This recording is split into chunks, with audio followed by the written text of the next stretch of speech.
नमस्कार मित्रांनो, तुम्ही ऐकत आहात बालभारतीच्या जुन्या अभ्यासक्रमातील इयत्ता चौथीच्या शिवछत्रपती या इतिहासाच्या पुस्तकातील धडे आर्टिस्ट एडीजे ह्या यूट्यूब चॅनलवर ऐका आणि आपल्या इतिहासाच्या तासाच्या आठवणी परत जागा करा तो प्रत्येक क्षण, ज्यात अगदी बालवयापासून आपण आपल्या महाराजांशी, त्यांनी केलेल्या कार्याशी आणि आपल्या स्वराज्याशी नकळतपणे जोडले गेलो, आणि तेही अगदी कायमचे, आयुष्यभरासाठी.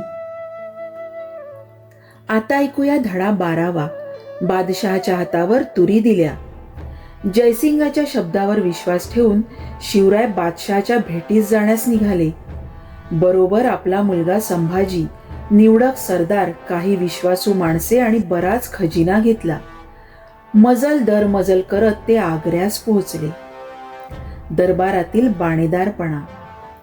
ठरल्याप्रमाणे शिवराय बादशहाच्या दरबारात गेले. छोटा संभाजी सोबत होता. त्या दिवशी औरंगजेब बादशहाचा 50वा वाढदिवस होता. बादशहा दरबार संपवून सल्ला मसलतीच्या महालात गेला. त्याच्यासमोर निवडक सरदार मानाप्रमाणे आपापल्या रांगेत उभे होते. बादशहाने शिवरायांना मागील रांगेत उभे केले. मराठ्यांना अनेक वेळा पाठ दाखवून पळालेला जसवंतसिंग राठोड शिवरायांच्या पुढील रांगेत होता.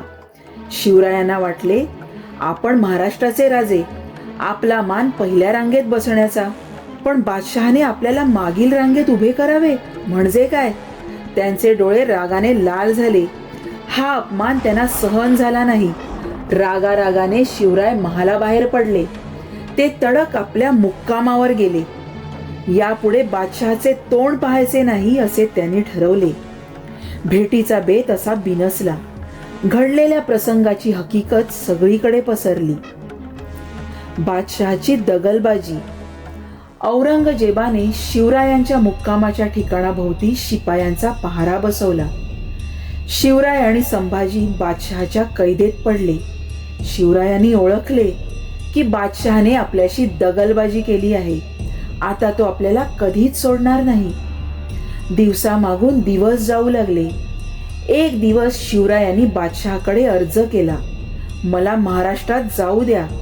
पण बादशहाने ते ऐकले नाही. त्यांनी खूप खटपट केली, पण बादशहाने मानले नाही. शिवरायांनी मनाशी निर्धार केला की काहीही करून बादशहाच्या कैदेतून सुटून जायचेच. बादशहाची परवानगी घेऊन शिवरायांनी आपल्याबरोबर आणलेल्या माणसांची दक्षिणेत रवानगी केली. बादशहाला वाटले, बरे झाले, शिवाजीचे बळ कमी झाले. आता शिवरायांच्या बरोबर संभाजी आणि हिरोजी फर्जंद व मदारी मेहतर हे सेवक एवढेच जण राहिले. पुढे एक दिवस शिवरायांनी आजारी पडल्याचे सोंग केले.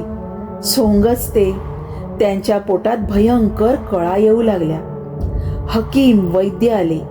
औषध पाणी सुरू झाले.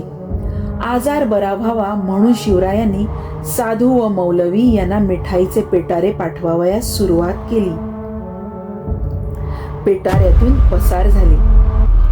पहारेकरी मिठाईचे पेटारे उघडून पाहत, पण पुढे ते कंटाळले व पेटारे उघडून पाहिनासे झाले. रोज काय पाहायचे असे त्यांना वाटले. एके दिवशी सायंकाळी शिवरायांनी हिरोजीला आपल्या जागी झोपवले. मदारीस त्याचे पाय चेपीत बसवले. शिवराय व संभाजी एकेका पेटाऱ्यात बसले. पेटारे निघाले. पुढे ठरलेल्या ठिकाणी ते सुखरूप पोहोचले. तेथे शिवरायांचे स्वामी भक्त सेवक घोडे घेऊन तयार होते.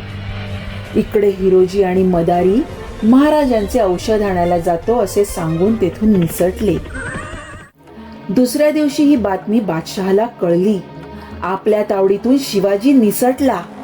बादशाह रागाने भडकला. त्याचे सारे सरदार हादरले. शिवाजीचा जारीने तपास लावण्यासाठी सगळीकडे हेर पाठवले, पण व्यर्थ.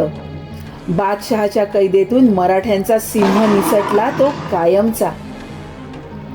वेषांतर करून शत्रूला झुकांडी देत शिवराय आपल्या मुलखाकडे निघाले. त्यांनी संभाजीला मथुरेत एका सुरक्षित ठिकाणी ठेवले व ते पुढे निघाले. राजगडात शिवराय सुखरूप आलेले पाहून जिजामातेला धन्य वाटले. पुढे 2 महिन्यांनी संभाजीही सुखरूप राजगडास येऊन पोचला. अशा प्रकारे मोठ्या युक्तीने बादशहाच्या हातावर तुरी देऊन शिवरायांनी आपली सुटका करून घेतली. ही घटना सन 1666 मध्ये घडली.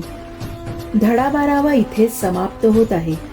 या पुढील धड्यात तुम्ही ऐकणार आहात गड आला पण सिंह गेला. मित्रांनो, हाही धडा तुम्ही अजिबात चुकवू नका, कारण हा धडा म्हणजे स्वराज्यातील तानाजी मालुसरे या सिंहाच्या निधड्या छातीच्या वीराची, पराक्रमाची आणि बलिदानाची गाथा आहे. तुम्ही ती आवर्जून ऐका. मित्रांनो, यापुढेही असेच नवनवीन व्हिडिओ अपलोड झाल्यावर त्याची सूचना मिळण्यासाठी आपल्या आर्टिस्ट एडीजे या चॅनलला सबस्क्राईब करून बेल आयकॉनवर क्लिक करा आणि व्हिडिओ आवडल्यास जरूर लाईक आणि शेअर करा. धन्यवाद.